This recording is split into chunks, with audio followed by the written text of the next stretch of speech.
এখানে একটি mixer jar নিয়ে নিয়েছি, কাপ মেপে 1 কাপ চিনি মিক্সারে দিয়ে দিলাম, 10 টাকার একটা গুঁড়ো দুধ দিয়ে দিলাম এর মধ্যে। এরপর সামান্য পরিমাণ নুন দিয়ে দেব, যে কাপ মেপে চিনি নিয়েছি 1 কাপ মানে সাদা তেল দিয়ে খুব ভালো করে মিশিয়ে নেব। মিশ্রণটা তৈরি হয়ে গেছে, একটি পাত্রে ঢেলে নিলাম।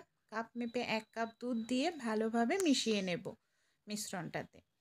এবার কাপ মেপে প্রথমে 1 কাপ ময়দা দিয়ে ভালোভাবে মেশাতে হবে, তারপর আরও 1 কাপ ময়দা 1 চামচ বেকিং পাউডার দিয়ে ভালোভাবে মিশিয়ে নেব। মিশ্রণটা যখন ভালোভাবে মেশানো হয়ে যাবে, এখানে আমি নিয়ে নিচ্ছি গন্ধরাজ লেবু।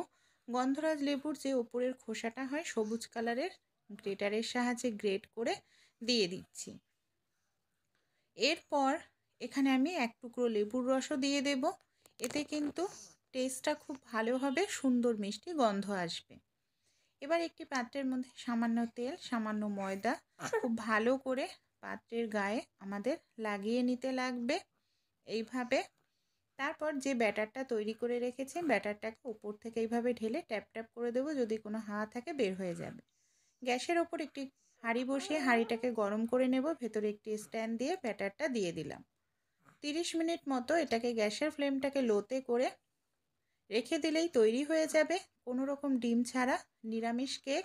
আমি ছুরি দিয়ে দেখে নিয়েছি, ছুরিটা শুকনো ছিল, কেকের ওপরে কালার সৌন্দর্যের জন্য গরম হাঁড়িটা রেখে দিয়েছিলাম। এবার কেকটাকে আমি এইভাবে পাত্রের থেকে বের করে নিচ্ছি, দেখুন কত সুন্দরভাবে এইভাবে ডিম ছাড়া খুব কম সময়ের মধ্যেই আমরা বাড়িতে কেক তৈরি করে নিতে পারি। ভালো লাগলে অবশ্যই আপনারাও ট্রাই করবেন।